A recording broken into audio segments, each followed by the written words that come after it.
Video games used to be a rather simplistic medium for storytelling. A few decades ago, a game's narrative was unlikely to be much more elaborate than the kidnapping of a political leader, and the closest thing we had to character development was proving that we were, in fact, bad enough dudes to rescue said leader. As stories in games have become more complex, however, the portrayal of the characters who exist in those stories has evolved as well, and the need for skilled voice actors has increased dramatically. While it may seem like a simple job from an outside perspective, the art of providing a vocal performance is one that's neither easily said nor done, and all the respect in the world should go to those who can do it well. And among those who do it well, there are some who do it so well that they end up becoming just as popular as the character they helped bring to life. I'm Ashton from Triple Jump, and here are 10 of the best video game voice performances of all time. Number 10, Roger Clark as Arthur Morgan, Red Dead Redemption 2. You're too smart for me, sister. I guess I'm afraid. Mario, Master Chief, Crash Bandicoot, the Eye Block from Tetris, these are but a few of the legendary characters who have transcended popularity to become true icons of the gaming world, and many would also rank Red Dead Redemption 2's Arthur Morgan among them. While the first Red Dead Redemption was a fantastic game in its own right, the sequel took things to a whole new level, earning so many awards that they needed their own separate page on Wikipedia. At the heart of the game was a story of revenge, salvation, and consequences, focusing on the character of Arthur Morgan as portrayed by Roger Clark through voice and motion capture. Remarkably, Red Dead Redemption 2 marked only the third video game performance in Clark's filmography. But if he lacked experience in any way, he certainly didn't show it. Taking a personal vested interest in Morgan's characterization and development, Clark studied mountains of material, absorbing everything from Western music to the works of Japanese film actor Toshiro Mifune, to craft a character that was layered, relatable, and above all, human. Due to this tremendous labour of love, Arthur Morgan has since been heralded as one of the greatest video game characters of all time, and subsequently Roger Clark earned numerous accolades for his performance. Case in point, a spot on our list right here. Number 9, Jennifer Hale as Commander Shepard, the Mass Effect series. This war has brought us pain and suffering and loss. But it's also brought us together. As soldiers, allies, friends. Gamers nowadays come in all shapes, sizes, creeds, and identities, and games themselves have changed to reflect the growing diversity of their audience, with giving players more choices with their characters, the most common of which is the option of multiple playable genders. In the Mass Effect series, players are free to choose between male and female versions of the game's protagonist, Commander Shepard, each with their own distinct vocal performance. While both are laudable performances, the female variant, colloquially named FemShep, received particular praise from fans and critics alike, and quickly became a breakout character in spite of her masculine counterpart getting the lion's share of the spotlight. It's no wonder why, since the female Shepard's actress, Jennifer Hale, is a household name within the gaming industry and has even been titled the most prolific video game voice actor in the world. And that was all the way back in 2013. Hale was duly recognised with not one, but 2 nominations at the Video Game Awards for her performance in both Mass Effect and its sequel. The male Shepard has generally been treated as the series' mascot, but Hale's female Shepard not only succeeded in carving out her own place in the hearts of Mass Effect fans, but in being a representative of the changing face of the gaming community. Number 8, Nolan North as Nathan Drake, the Uncharted series. Is that it? Is that my deal? Die now, or help you, and die later. Oh, it's a tough call, but you know what? I'll take die now. Getting a character's personality to come across just the right way is a daunting task in any circumstances, but doubly so when you want said character to come across as annoying, but not too annoying, of course. Such was the task handed to vocal veteran Nolan North when he was cast in the lead role for the first Uncharted, and had to embody Nathan Drake as a hero who was cocky, abrasive, and yet somehow still likeable. Not only did North provide Drake's voice, he also embodied the character physically through performance capture, a novel process for video games at the time. Proving himself a true professional, North succeeded in bringing Drake to life, partly due to the fact that he took ownership of his character in a way few other actors would, helping guide the development of Drake over the course of the story through his own inputs and brilliant moments of improv during recording. Oh, kitty got wet! These instances of improvisation would go on to become some of fans' favourite moments from the whole series. Today, Nathan Drake is a bona fide mascot for the PlayStation brand as a whole, and if he had been in the hands of a less talented performer, he almost certainly would have remained a lost treasure forever. Number 7. Ellen McLain as GLaDOS, the Portal series. Well done. Here come the test results. You are a horrible person. That's what it says. A horrible person. We weren't even testing for that.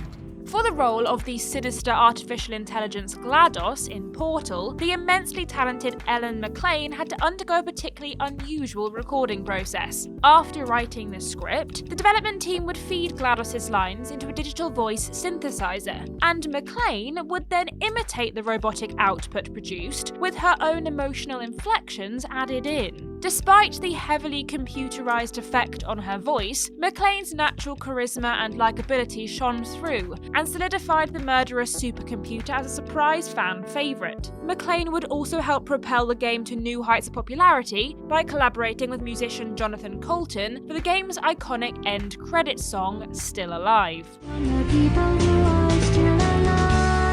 For her work, McLain won the DICE Award for Outstanding Character Performance. But even more telling is the way that GLaDOS has been catapulted into the pop culture world at large. McLain has reprised her role in other games, in adverts, and even in a major motion picture. It's perhaps a bit weird to say this, but there's no other voice we'd rather be psychologically tortured by. Now, about that cake. Number 6. Christopher Judge as Kratos, the God of War series. Son, listen closely. You feel their pain because that is who you are. And you must never sacrifice that. Never. Not for anyone.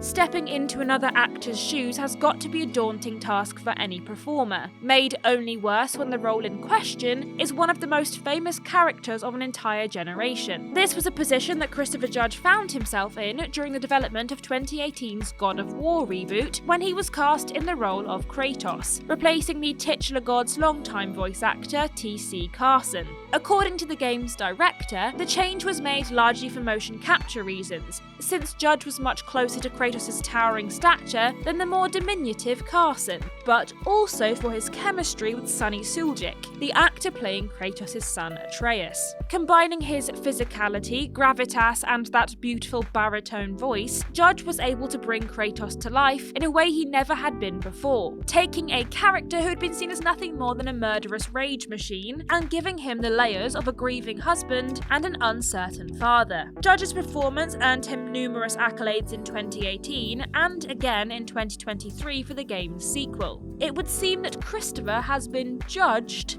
worthy of the role. Number 5. Laura Bailey as Abby, The Last of Us Part 2. Stupid old man. You don't get to rush this. It should come as no surprise to see The Last of Us showing up on this list, considering the number of absolutely stellar performances the games have featured. The hard part was narrowing it down. Troy Baker as Joel and Ashley Johnson as Ellie have earned much well-deserved praise as the series' main characters, but Laura Bailey's role as the anti-hero Abby was miraculously every bit as good. Laura Bailey should need no introduction to anyone familiar with the world of voice acting, and and in fact, the director of The Last of Us Part 2 was against casting someone so well known for the role, but Bailey's audition was simply too good to ignore. Bailey threw herself into preparation for the role, exercising rigorously and researching people who had lived through wartime to bring authenticity to her performance. And despite a nasty response from a toxic minority of the fanbase, the characterization of Abby was received as a high point of the game, due in no small part to Bailey's performance that came across as both tough yet vulnerable at the same time. Her efforts earned her numerous awards, and on several occasions, she even beat out her own co-stars. And did I mention that she did all of this while pregnant, actually giving birth to her child during the game's production? What an absolute legend. Number 4, David Hayter as Snake, the Metal Gear Solid series. Can you hear me, Major Tom? This is Snake. Kept you waiting, huh? For our next entry, we salute one of the pioneers of video game voice acting, a man who's been doing it and doing it well for almost as long as voice acting in games has been a thing people could do at all. There was nothing else quite like Metal Gear Solid when it first hit the scene, with its grand scope, multidimensional characters, and cinematic presentation, including, of course, an elite cast of voice talent. Due to the rules of the Actors Union at the time, however, it was unclear whether acting in video games was allowed, so most of the cast opted to go by pseudonyms in the game's credits. The only actor to be credited by name was David Hayter, who played the game's protagonist, Solid Snake. With his trademark gravel and gruff performance, Hayter transformed a character who had previously only been an 8-bit sprite into someone who felt like a real person. What really makes Hayter's performance shine, though, is his commitment to not just the character of Snake, but the world he inhabits. Hayter has not only played and completed all the Metal Gear games in his personal time, but also gave up half of his paycheck so that the rest of the original cast could be brought back for the remake of Metal Gear Solid. Now that is a class act. Number 3, Melisanthe Mahout as Cassandra, Assassin's Creed Odyssey. Tell that one-eyed freak if he ever sends you here again, I'm gonna cut out his other eye and feed it to my bird. The Assassin's Creed games have explored a great number of time periods, each with their own settings and characters, but for a number of years they've shared one distinct problem: a severe lack of female representation. Odyssey was the first game in the main series to offer players a choice between two protagonists, the male Alexios or the female Cassandra. As the first leading lady in series history, there was always going to be a lot of scrutiny on how Cassandra's character was handled, but Melisanthe Mahout knocked it out of the park. Playing Cassandra as equal parts sassy and badass, Mahout's voice took a character who could have easily become an afterthought and moulded her into an icon, one who ended up becoming far more popular than her male counterpart. Cassandra was praised by critics around the world as one of the best new characters of the modern era, and a prime example of a strong female protagonist in the world of gaming, with Mahout's performance being a common point of particular note. While female characters in video games still have a long way to go, Mahout and Cassandra made significant progress, and that's more than worth a tip of the hat. Number 2, Neil Newbon as Astarion, Baldur's Gate 3. I think there's something I should tell you. Nothing big or terrible, just a small little detail about me that hasn't come up naturally. It's just that I happen to be what's the best way to put this? A vampire. To say that Baldur's Gate 3 was full of fantastic performances is rather like saying the ocean is full of fish. You can't throw a rock without hitting an amazing voice actor. But please do not throw things at voice actors. But there's just something special about Neil Newbon's performance as the vampiric elf Astarion. Despite his initially foppish persona, Astarion ultimately becomes one of the most multifaceted characters in the game, as his story of revenge and a thirst for power begins to develop. And at every step of the journey, Newbon effortlessly captures the emotion of the moment, whether that be amorous flirting, intense discomfort, or voice-cracking indignation at being blown up. It's easy to see why, out of all of the companions, Astarion became a fan favourite, so enjoyable is the persona crafted by Newbon. This popularity also led to critical success, while Baldur's Gate 3 won so many awards that it felt like they were making up new categories just to give it more accolades. it was Newbon who got the nod as the year's best voice actor, an honour that is very justly deserved. He may have been playing a vampire, but he most certainly did not suck. And number 1, Melina Juergens as Senua, the Hellblade series. Please, stop. You'll never come back if you go there. There is nothing to go back to. We only have each other now. Don't abandon me. Everyone suffers. They were right about me. One thing that all the other actors and actresses on this list share, aside from heaps of talent, is that they are all, well, professional actors and actresses. Melina Juergens, the star of the Hellblade series, is not. During development of Hellblade: Senua's Sacrifice, Juergens was working with developer Ninja Theory as a behind-the-scenes production assistant, helping film things like developer diaries and making of documentaries. This job meant that she just happened to be present when the team needed someone to help fine-tune their motion capture rig, and Juergens was asked to volunteer. When the actress originally cast to play Senua was forced to pull out, the team were left scrambling until the director, impressed by what he'd seen of her performance, offered the role to Juergens. Despite having no formal training, Juergens committed to the role 100%, often isolating herself for hours before a recording session and meditating on negative memories to put herself into a distressed mental state to more accurately portray the game's disturbing subject matter. Juergens' performance as a woman suffering from psychosis and grief is heart-wrenching, creating a sense of pain and anguish that can be felt through the screen. She would frequently get so deep into her performance that she would break down in genuine tears during recording. If that level of commitment isn't enough to earn the top spot on this list, then I don't know what is.